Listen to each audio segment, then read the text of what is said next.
when a murder is discovered. And what you have is a young lady who is in a suitcase which has been deposited on a railway embankment, covered over by twigs and other foliage. It doesn't just destroy one life. And then you find out what really happened. You read it in books, you see it in TV shows and everything else. It's really tough. Well, there isn't a day go by that you don't remember something. It tears communities apart. You can still speak to residents now and they say they've never got over it or what happened to a young man in the midst of their little community here. It's up to the police to not only solve the mystery. That was our hope, that where we were going was going to provide us with a treasure chest of information. And track down the killer, but bring them to justice. I couldn't understand why. Why would somebody do such a terrible thing?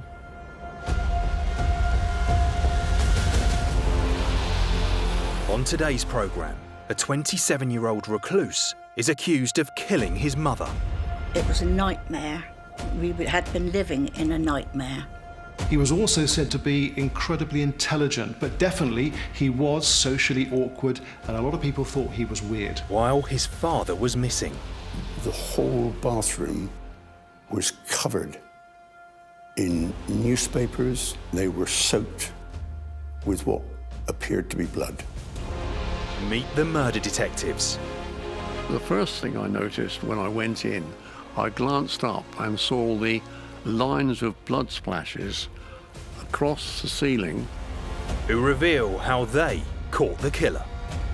I realized that we had maybe one murder and maybe two on our hands.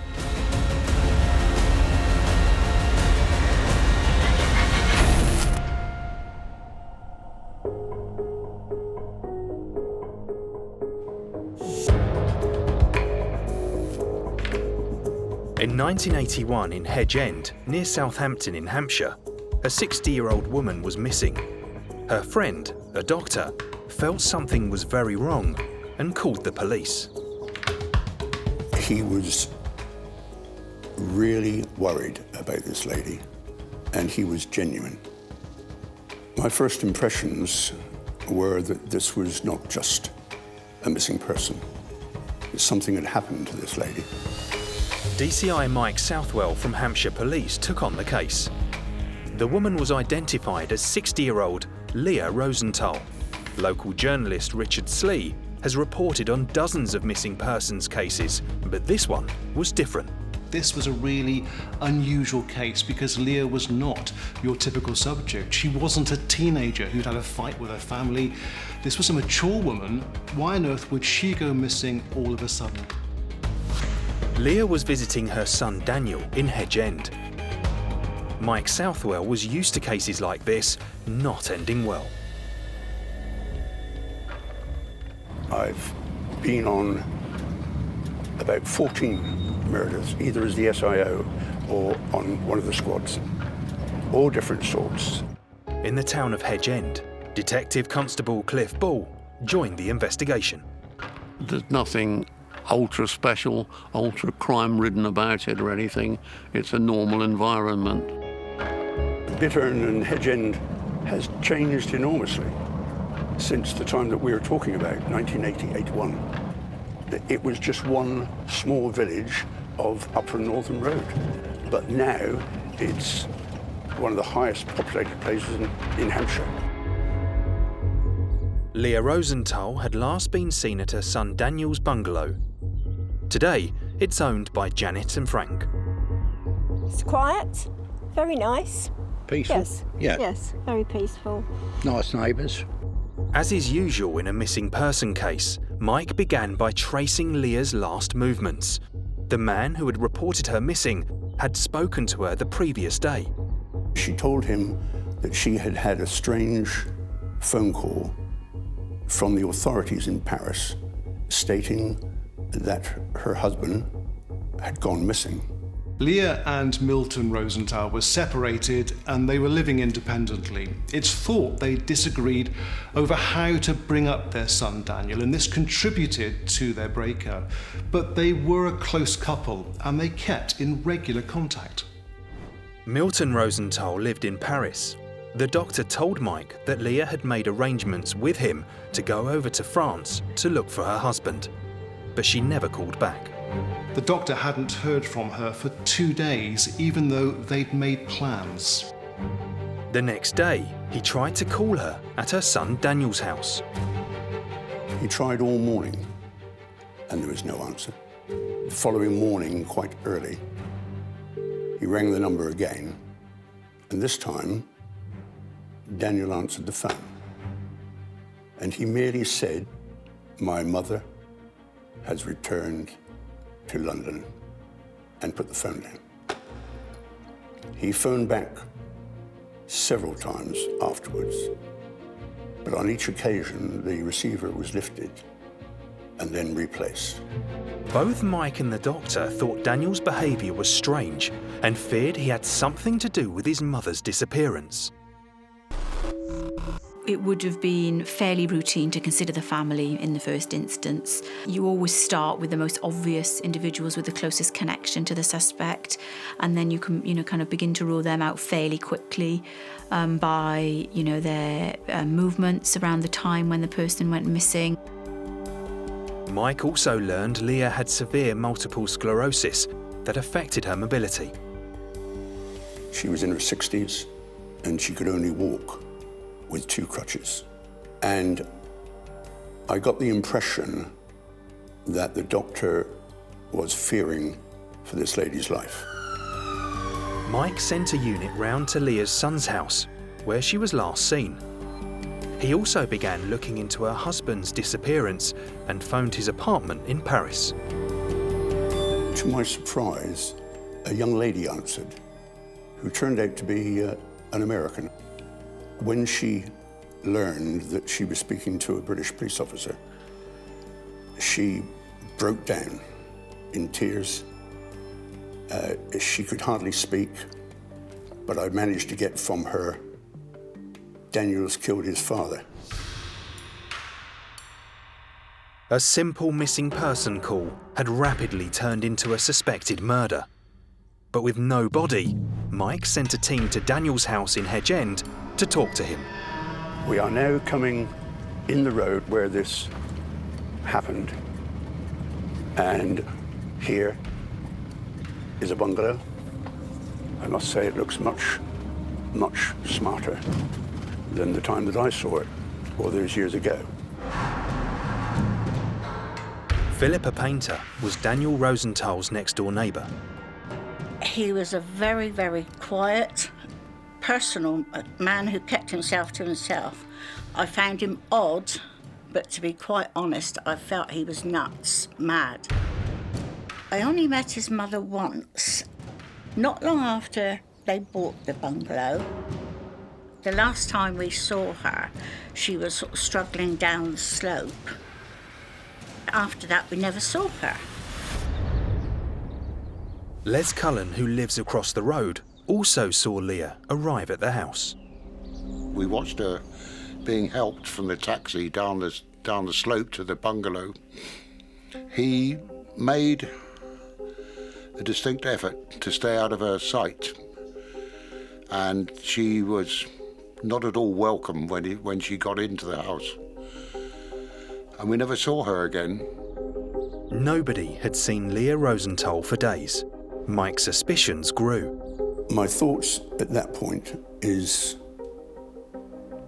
Mrs. Rosenthal is dead. When that happens in a case, everything changes. You pull out all the stops. In the Rosenthal case, one of the challenges there is that you haven't got a body, and there's complicated decisions around actually when do you decide that a missing person case is elevated to a murder investigation, because of course you can't be so certain if there isn't a body. With a team already on the ground, Mike radioed through to his detective sergeant and told him to arrest Daniel on suspicion of causing serious harm to his mother. I said, bring him to Eastleigh Police Station, where you and I will interview him. Mike also ordered a search of Daniel's bungalow. It was a weird feeling. You have the feeling that there was something terribly wrong with this place. The place was disgraceful. There is nothing but dirt and filth everywhere.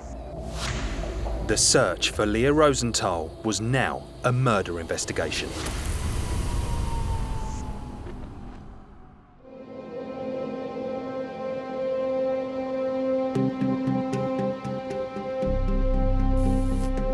Leah Rosenthal had gone missing from her son Daniel's home in Hedge End, Hampshire, in August 1981. After 2 days, police were fearing the worst and had begun questioning Daniel and were searching his home for evidence of murder. Part of the house he turned into a workshop. He was doing experiments on chicken with their heads, distasteful as this might be. He was trying apparently to create super chicken. Most of the bungalow that Daniel lived in was filthy and covered in bags, files, books, etc. It must have been a hell of a stink in that bungalow. But one room was completely empty, and the police reported that it looked like it had been scrubbed with wire wool. Now imagine that to the police was highly suspicious. In the front room there, he had buried under the floor and out in the garden eggs all the one way up to try to produce this chicken. He actually kept chickens in the front room. Yeah. As you went through the house at that time, one has never seen anything like it before. There was newspapers piled high, there was tools, a lathe in the dining room, and every room had rubbish all over the floor. Mike could see evidence that 60-year-old Leah Rosenthal had been visiting her son from Israel and was supposed to be staying with him for several days. His mother's case is there, and it's open, but it doesn't look as if she slept on the single bed where the case is. Daniel was taken to Eastleigh police station. As police searched his home, they found no sign of his mother, but what they were discovering was raising suspicions. The scenes of crime detective sergeant phoned me, and he said, "Gov, we found a hacksaw. It looks to me as if it's been washed, because when he picked it up with rubber gloves on, some water dripped from the hollow handle." The hacksaw was sent off to be examined, and samples of stains found on the floor were also analysed. Daniel had been in custody for nearly 48 hours, but without a body or forensic evidence, Mike didn't have enough to charge him. Back in 1980, you could bring somebody into the police station, but not necessarily as a prisoner. So you could invite them back in as a witness and sit and talk to them for some considerable time. Daniel was taken into custody, and officers started door-to-door inquiries. Knock on the back door, and there was a policeman stood there, and he said, "Do you know anything about the neighbour next door?" So I told him a few odds and ends that I did know. I mean, never really been in conversation with him. And he said, "Have you seen his mother?" So I said, "Well, not for quite some time. The last time we saw her, she was walking very gingerly down the driveway." Neighbours Philippa and Les revealed more about Daniel's unusual behaviour. I used to see him out in his garden, and he'd just be laying flat on the grass. All the grass was long, but he'd be laid there, face down, flat on the grass. He could be there for a couple of hours. Middle of the night, you would suddenly hear, wee, bang. He'd be letting off fireworks on his back patio. I was bothered by it because I thought, well, you know, if he can make fireworks, he could do anything. You know, I worried for the family's safety.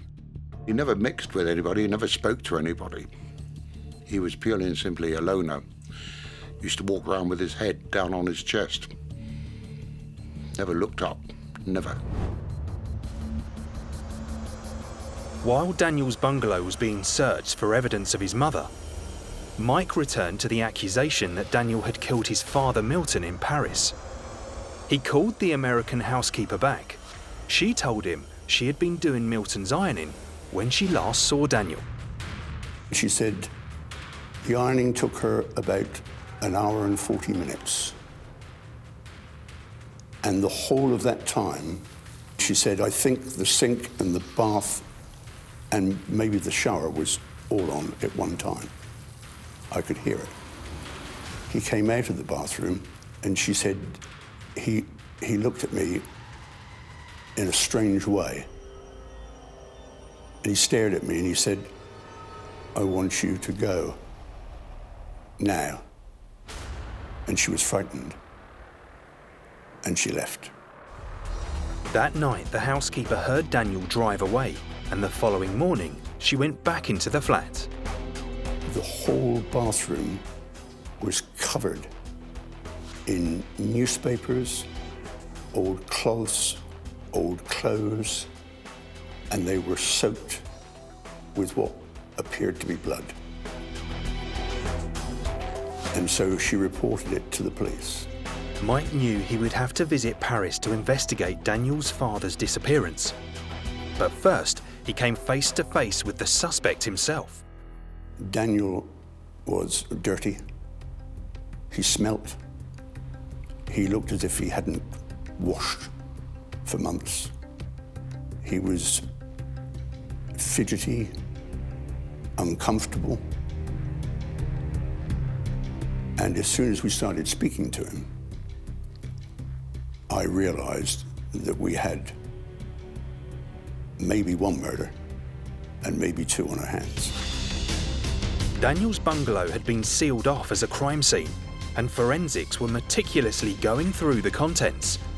Mike asked Daniel about his strangely empty room. He said it was in such a mess I had to clean it. He does experiments with chickens. He's got a polythene-framed laboratory in what would be his lounge. And he works on 280, I think he said, 280 chicks. As Mike learnt more about Daniel, it became clear he had not had an ordinary life. He had been taken to a psychiatrist by his mother Leah when he was just 8 years old. The psychiatrist apparently told his mother that he was a genius.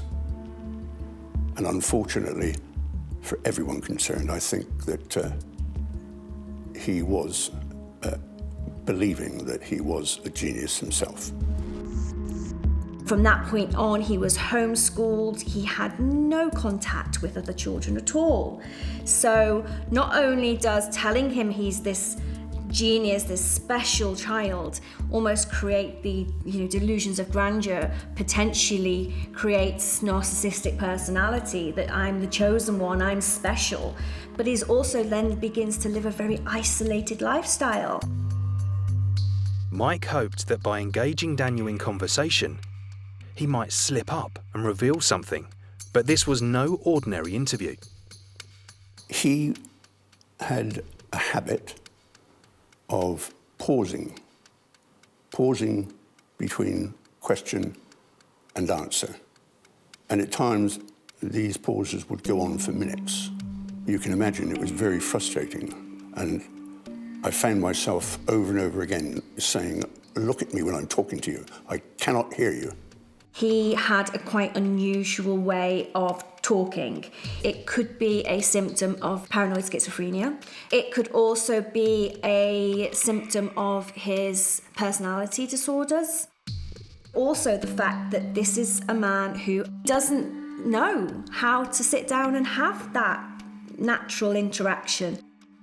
The art to interviewing isn't necessarily about getting somebody to confess. It's about being able to put across all the information and get a response from them. Back in the 1980s, it was a very different era, but now there's a greater understanding of the psychology of interviewing and the way that people respond to interviews. To the outside world, Daniel's life was more than a little unusual. He'd never worked, didn't have any friends, and he was financially dependent on his parents. He was also said by some to be incredibly intelligent, but definitely he was socially awkward, and a lot of people thought he was weird.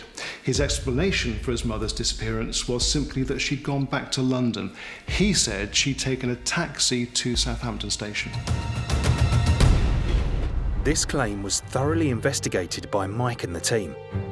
We did every taxi firm in Southampton and every private hire firm. But not one firm had a record of picking up Leah Rosenthal on the day she disappeared. Daniel's story fell apart. I didn't feel frustrated because I was convinced that we would charge him. But we needed more evidence. The only solid evidence Mike had was the wet hacksaw blade. Finally, after 72 hours without any forensics, the initial findings came back. A small fragment of tissue believed to be soft tissue was found on a hacksaw belonging to Daniel Rosenthal. This soft tissue was then analysed, or the blood was analysed, enabling the investigators to determine a blood group profile, that which matched Leah Rosenthal. The blood on the hacksaw may have matched Leah's blood type, but 11.5% of the population were also a match. It didn't prove murder.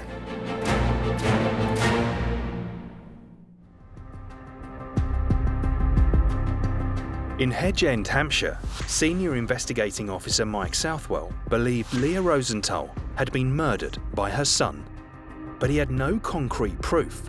His team on the ground were searching for any proof Leah was in fact dead. Daniel's neighbours had noticed something unusual about his bungalow. It was during the summer, sort of spring, summertime, when the weather was getting warmer. We used to get some horrible smells. We couldn't work out what the smell was, so we looked over the wall and we saw there was a couple of black sacks tied up, and we sort of decided that's where the stench was coming. This wasn't the only story the neighbours had about Daniel's strange behaviour with rubbish. One morning, the dustmen were coming along the road and he began to follow the wagon up the road. And I did say to my wife, come and look at, we called him Fruit and Nut. Come and look at Fruit and Nut, he's following the dust wagon up the road. Where you're accusing somebody of murder and you haven't got a body is really, really challenging, because actually that individual, all they've got to do is sit back and say, prove it. Mike was convinced that Daniel had killed his mother and was gathering evidence. Tests on blood found between tiles in the empty room showed it was the same blood type as Leah's. So we had a pretty good idea that that is where he cut his mother up. In the lab, the small fragments of flesh found on the hacksaw were being examined.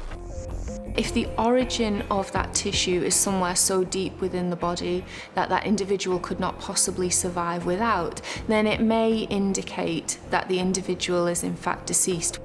While the team waited with bated breath for those forensic results, Mike continued to interview Daniel about the only thing he was happy to talk about, his chicken experiments. We know that Daniel experimented on the brains and embryos of chickens. When he was interviewed, he said he chopped the heads off the chickens initially, but he had to stop doing that because then they would run around afterwards with no head, which would have been a bizarre sight. So he said he now injected these chickens with poison, but he never said why he did these experiments, only that when he got these results back, whenever that would be, he says he would be world famous. I think this is an aspect of his delusions, his delusional thinking. He could have been being told to do these experiments, and it's a delusion and a sign that the man was very, very unwell. In addition, we do see that cruelty to animals is something that's correlated to quite extreme violence. He told me how he got rid of the remains of the chickens, that he put them in these plastic bags. He said the dustmen come round once a fortnight for the black bags. And they give me permission to throw it in the back. My immediate reaction to him was, what has he done with his mother's body? Mike asked Daniel where he bought his black bin bags. Daniel revealed it was a shop called Wise Buys in Bittern. We made inquiries at Wise Buys, and of course, the couple who ran the shop did not know Daniel, and so it didn't happen. It didn't help at all. It was a dead end, but every lead had to be investigated, and Mike was nearly out of time. I knew that the fourth day was going to be the last day. We would either have enough to charge him, or we would have to release him on bail. The breakthrough came on the last day, just after lunchtime. Mike got a call from the forensic pathologist who had been examining the tissue found on the hacksaw. This tissue was from so deep a part of the human body that unless that human being was on an operating table, then that person must be dead. That's all I needed to prove that she was dead. 27-year-old Daniel was charged with the murder of his mother Leah, even though her body had not been found. The press got hold of it the moment that we had charged him. This was such a good story because it had all the key ingredients. Sympathetic, innocent victim, mad scientist suspect, and this weird setting of the bungalow. The chicken experiments, the chicken wire, the headless chicken stories. The fact that Leah's body has not been found also gives it an edge of mystery. Daniel's neighbour Philippa was deeply affected by the news. Absolute panic, fear. I went to my doctor and asked to be put into Noel Hospital because I thought I was going to go mad. It was a nightmare. We had been living in a nightmare. Now Daniel had been charged with Leah's murder, Mike had travelled to France to investigate the disappearance of his father, Milton, from his home in Paris. I was hoping to find evidence of a like offence. If Mike could find evidence that Daniel had killed his father in his home, this could be admissible in court and help convict Daniel of his mother's murder. Detective Sergeant Cliff Bull was a scene of crime officer and spoke French, so joined Mike at Milton's flat. Well, it takes a lot to shock a scenes of crime officer because it's the nature of your job. It's an immunity which is more or less built in, I feel. The French police had sealed off the flat but hadn't found any evidence relating to Milton's disappearance. We entered the apartment. Cliff, the scenes of crime officer, was looking out around the hallway. It wasn't the tidiest place I've ever been into by any manner of means. But the first thing I noticed when I went in, I glanced up and saw the lines of blood splashes across the ceiling, and this is what first gave me my suspicions that something dreadful had happened in this flat. The detectives were beginning to paint a picture of what may have happened in this room. Milton Rosenthal had been sitting at his table using his typewriter when he was attacked from behind with a hammer with several blows to the head. And so the blows to the head, the first one would damage the head, and the subsequent ones would pick up blood on the hammer and pick it up and put it up on the ceiling in splashes of blood which were directional. Cliff surveyed the area around the blood spatter. There was a room separator made up of shelves between the dining area and the kitchen. These shelves were behind the table where Milton Rosenthal had been sitting when he was on his typewriter.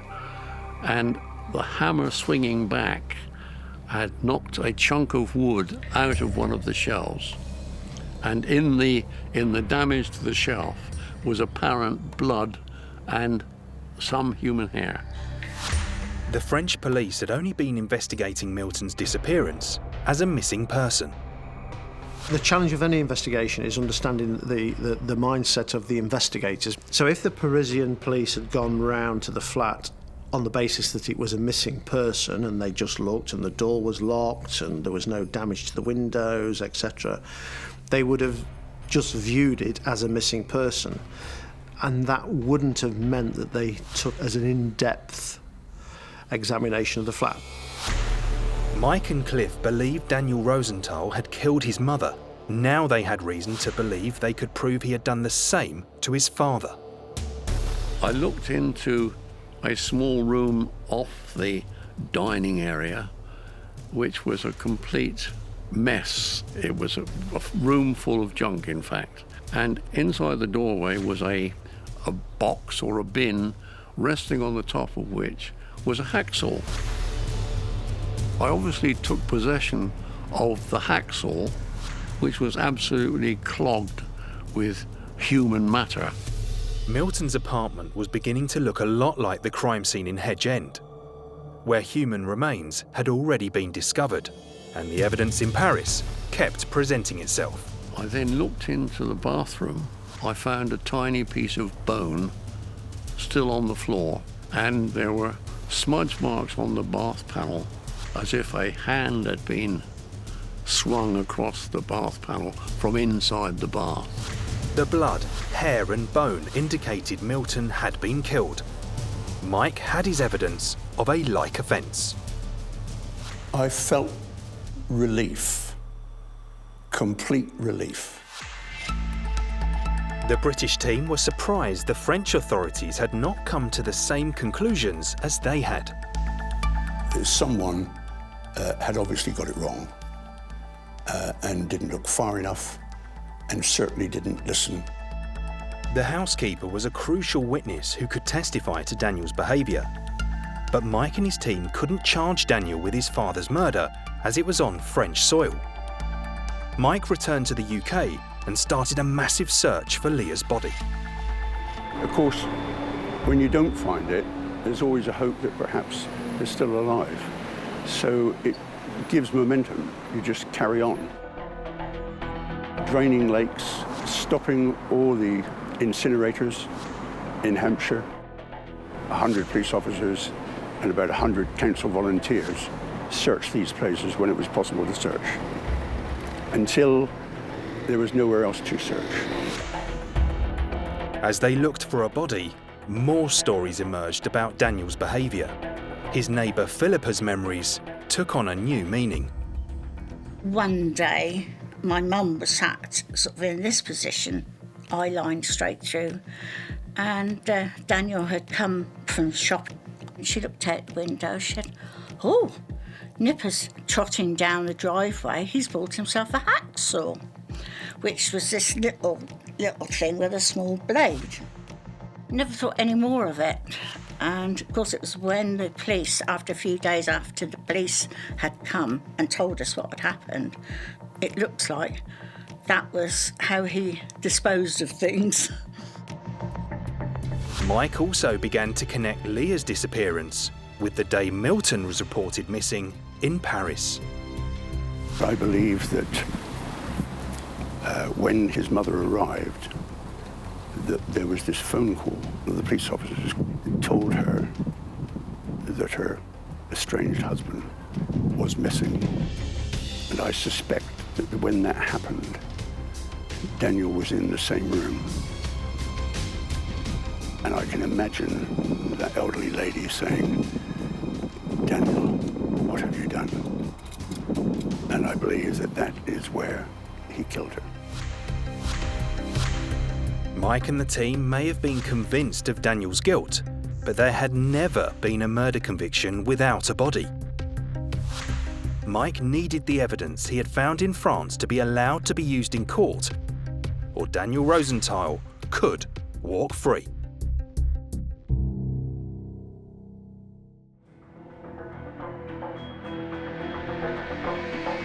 In the summer of 1981, a quiet area of Southampton had been rocked by the arrest of Daniel Rosenthal for the murder of his mother Leah. Police also believed he had murdered his father Milton in Paris. How you could bludgeon your father to death when he's sitting at a typewriter typing. How could you possibly do this? It's an abnormal thing to do. Mike presented the evidence found at Daniel's father's flat, the blood, the hair, the bone, to a judge who could decide if Mike could use it in court to help prove that Daniel had killed his mother. You've always got in the back of your mind, this could all go wrong. You'll get a jury that it needs 1, 2 intelligent people, for people who are not sure, to turn that verdict around. Just 2 weeks before Daniel went to trial, Mike and the team got some extraordinary news from France. A farmer was clearing up his fields, which is next to a railway line. And he had been noticing that people appeared to be throwing rubbish out of the train over the hedge. He saw what he thought was something to do with an animal which had been eaten by foxes or something similar. So he then opened up some bags, and in it he thought that there were pieces of his animals, maybe sheep or beef, which he had both of. And he got down from his tractor and had a look at it and turned it over. And he saw that it was the pelvic region of a human being, and apparent, in his view, were male genitalia. A body which is headless and handless. The absence of a head or hands in an investigation like this can impede identification, but it certainly doesn't make it impossible. Depending on the condition of the remains, you'd create a skeletal inventory of what was available. You could begin to look at soft tissue analysis, or you may be able to look at age estimation from some of the bones, including the ribs and the long bones. The site was 80 miles from Daniel's father Milton's home. And that wasn't all. On 2 of the black bags, there is a small, sticky, yellow price ticket, and it says, Wise Buys, Bittern. The very same shop where Daniel had said he bought his black bags. I knew that that would be the finishing touch, and I was given leave to bring that evidence in as a like offence, which proved, in fact, that he probably did exactly the same thing with his mother. But first, the remains found in France had to be identified. The most important thing, of course, was the parts of this body which they could show was the exact size and the same blood group as Milton. The French authorities examined the cut marks on the bones against the hacksaw found in Milton's apartment. The information from cut marks on bones is commonly used when compared to a reference database, so we'll be able to compare the striations that the hacksaw is known to create on bone, compare this to evidence seen in the case. They were able to match the bones that they had up against the hacksaw that we found. We didn't find all of Milton Rosenthal. It will never be found. I mean, it could be anywhere. Think of anywhere you could put. How many pieces you're going to dismember a body into to make it portable? Legs, arms, head, chest, abdomen. You think to yourself, my goodness me, what sort of person could do this? Not a normal person at all. On the 16th of June 1982, Daniel Rosenthal went to court in Winchester, charged with the murder of his mother Leah. To everyone's surprise, rather than plead diminished responsibility, Daniel pleaded not guilty. on all the evidence of his behaviour and background, he could have easily pleaded insanity. The evidence was presented against Daniel.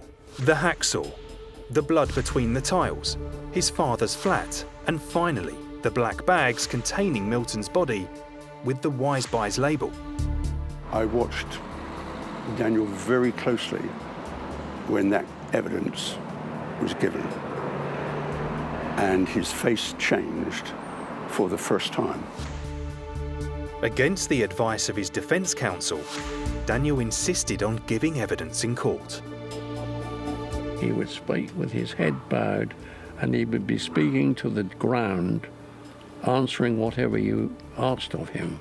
He would never look you directly in the face, and he spent a lot of time deliberating on his answers. He told them that his father had been followed for years, and so had he, by the American CIA.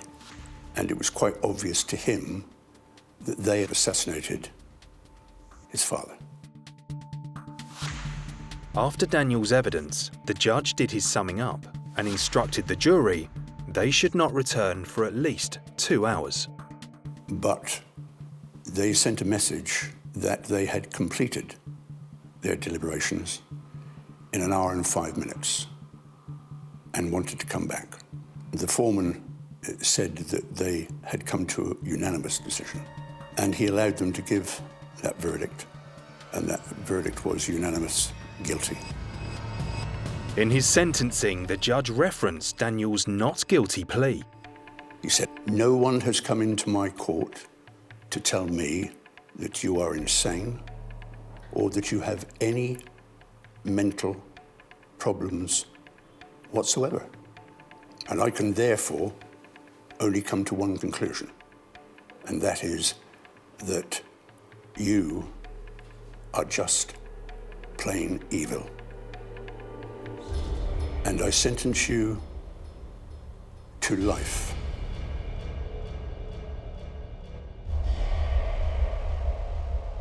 From a forensic point of view, perhaps the most fascinating aspect of this landmark case is that a conviction was achieved without the presence of a body, and this was the first time that this had ever happened.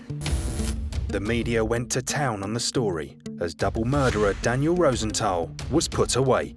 He was sent to Ashworth Hospital, which is a high-security facility for highly violent prisoners with psychiatric needs. I'm surprised he had the ability to do it, but I'm not surprised that it did happen. I was told that he was a very brilliant man. It didn't come across like that to me. I was frightened of him.